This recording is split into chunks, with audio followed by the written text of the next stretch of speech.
Hello there, welcome to this week's weekly digest where we are doing the special episode covering Milan Fashion Week for spring and summer 2026. We are going to be covering three main shows, which are Bottega, Versace, and Gucci. This is just to cover it under the 10-minute mark. If you ever want to read more into the other shows that are featured, such as the Dolce & Gabbana, Giorgio Armani's final show, you're more than welcome to read more into Vogue Runway. Oh yeah, one thing I want to make note is that because Milan Fashion Week and London Fashion Week will happen the same week, I'm going to do a second show for this Thursday or Friday, depending on my schedule, so I could cover London.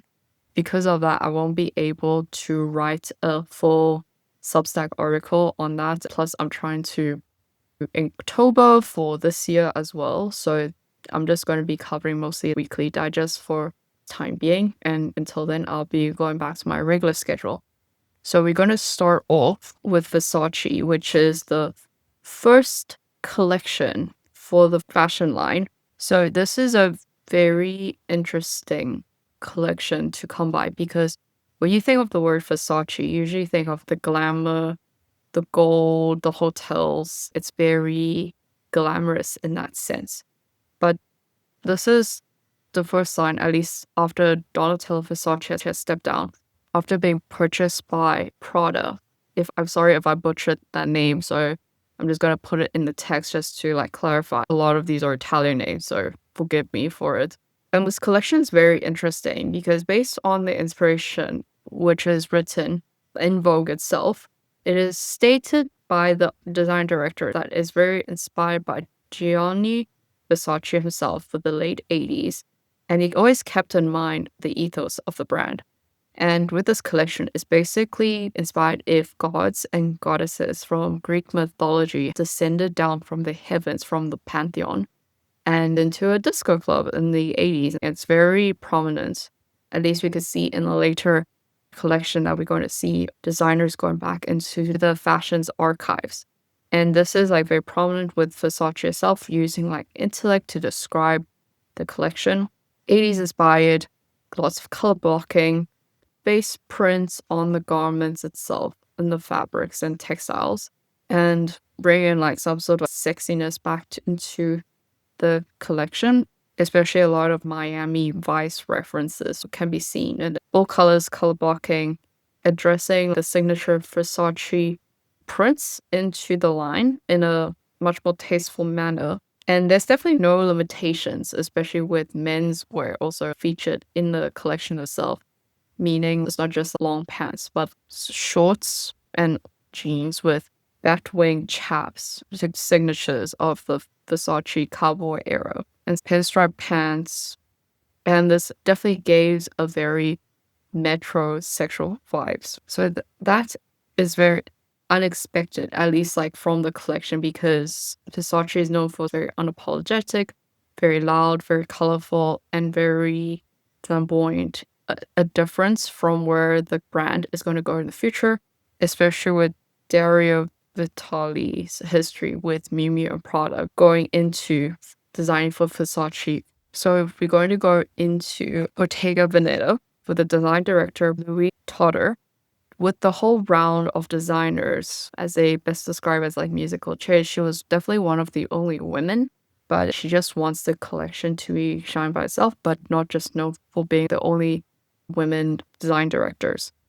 And what I could best describe with this collection is it's as if the Bottega, the weaving bags, has turned into a person, into a signature wear.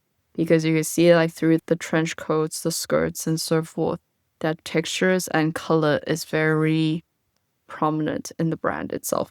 This is her first collection since her appointment in last December. And being the sole fifth women director, the collection is definitely a play on colors, textures, and bring in a lot of Bottega signatures with this emphasis on craftsmanship, a lot of cross weaving, fringes, and the feather texture, especially with skirts and tops and such, which I'm going to show in the pictures, It's actually made of like microfiberglass itself. And what was very interesting from like doing a little bit further research is some of the pinstripe linings were actually made of the leather stripes itself, which was definitely very cool. All the silhouettes itself is definitely put on the proportions with very strong shoulders and is a bit exaggerated because there's definitely a lot of like emphasis with its fabrics and how the draping goes with cinch waist. And Louise Trotter, despite this being her first collection with the brand, she definitely play on the signatures of the brand itself through its weaving, the colors, textures, and so it's definitely one of those interesting collections. And last but not least, we have Gucci. For those who are unfamiliar with Denma, he has previously worked for Balenciaga, and he definitely bring a show-stopping performance with this instead of just a traditional runway show. He brought out a short film and dropped the lookbook 36 hours before the premiere. The short film called The Tiger basically play on portraiture and characters. So what I could best describe this collection, almost like Cluedo, except it's with Gucci-esque characters. You have to be very familiar with the brand's legacy and the different art directors, their signatures in the film itself. And almost like a mobster family in that sense, with all these different characters, with very prominent actors and actresses in the film, like Demi Moore, Keke Palmer, and Elliot Page. Is best described as the Gucci-ness of Gucci. What's best described with this collection is definitely going back into the archives again and going back to the different eras of Gucci itself, like the Tom Ford Gucci, Alessandro, Michelle, with their signatures into the film and into the collection.